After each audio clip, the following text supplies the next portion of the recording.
The month of March is National Eye Donor Month, and you may remember that several weeks ago we had a very nice visit with Margaret Kelm from the University Hospital in Wisconsin. She works with the eye bank there. And Margaret, hello, way down there.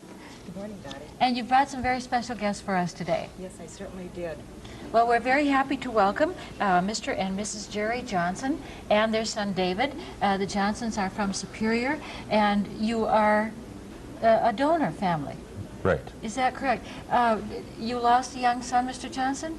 Our son was 20 years old when he died, and we donated his eyes, and it is real successful on both of them. What happened? Do you know what happens when who receives those eyes? Well, I guess they give one eye to one person and then one to another. They never give both eyes to one person. I didn't know that. Yes.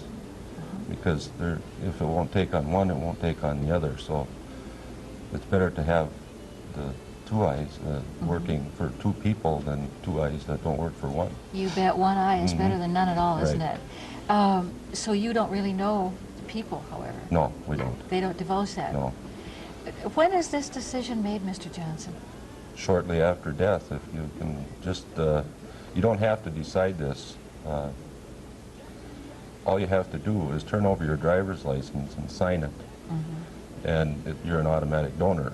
You can do this on your own, but we had to make the decision shortly after our son died. For your son. Yeah. Was this this must be a very difficult decision at that time, Mrs. Johnson. How did you have the strength to do it? I didn't think of it as that difficult. The nurse came in the emergency room, and she asked us, and at that point it seemed like the only positive thing to do, you know, the only positive thing. And we talked, the four of us were together. We have another son that isn't with us today. And we talked it over, and there just wasn't any other way of doing it. We just decided to do it. How'd you feel about it, David? Well, I felt good about it. You're helping other people. It's not going to do a person any good to have them after they're gone. So if you can help somebody else, you should just go for it. Well, you made something, you might say, out of nothing then, which Right. to me would be very positive.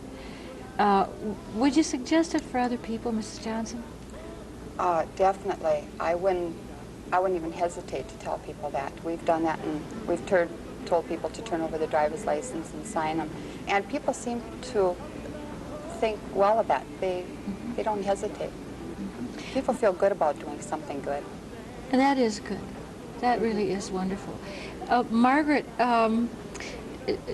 does this always work when a donor's eyes are used? Does it always work? Is it successful? Is it? Yes, corneal transplantation is quite different than other vital organ transplantation. The overall success rate is 85 to 90% successful. The reason being that the cornea is an avascular tissue, so the body doesn't detect that something foreign is being transplanted. In the case of the Johnson boy, he was 20 years old, this is just really excellent tissue for transplantation. How soon after death now does this transfer have to be made? As soon as possible, but within 4 to 6 hours. We have a little longer than other vital organ removal.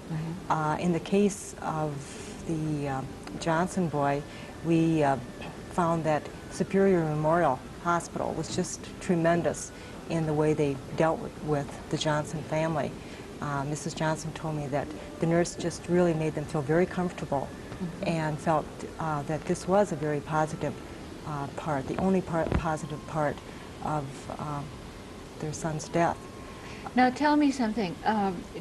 When a family like the Johnsons makes a decision of this type, are there people waiting for these eyes? Are people, available right away? Yes, very definitely. In fact, right now at University Hospital, we have 52 patients waiting for corneal transplantation. In the case here again, it wasn't just the hospital that worked very quickly. It was the Lions Club here in Superior. The Lions are a vital part of the program, and they, of course, did the transportation, and the eyes came to Madison in a very timely Oh, this is done at University Hospital? Right. All of the eyes are processed through the eye bank at University Hospital in Madison. And the actual surgery and so forth is done there? The surgery is done at the University Hospital, but also other hospitals throughout the state. We also work with 94 other eye banks, so sometimes tissue will also be used in other eye banks, even in New York City.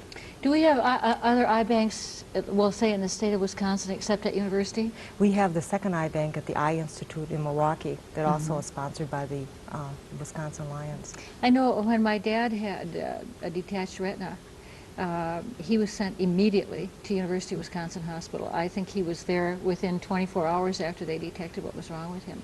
So I recall they must have quite a center.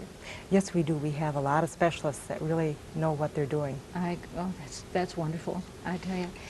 Mrs. Johnson, I think you're a very brave lady. I think this kind of a decision would have to be a tough one, but if you all made it together, then that would be a wonderful thing. I imagine that it could have been an emotional decision for you. It helped to be together, doing something as one, not Yeah. one person going one way and one the other. We decided together, and it brought us closer together, I think, the whole thing. Is that so? A tragedy sometimes does that. Yes, it does. It really knits a family, doesn't it? How old are you, Dave? 19. And your other brother? Mike, he's 23. So you're the baby in the family? Yeah. I see. Well, I think it was a good thing, as you say, a very positive thing, Mr. Johnson. Do you speak on it to other people now? We haven't until now, but we plan on a little more. How long ago was this? 15 months ago. Oh, so it's It not was too long. right before Christmas, or right after Christmas last year. We've talked to a lot of people about it. A lot of people like to avoid the topic when it comes to death, and especially young people or tragedies. But we do talk about it, and that helps.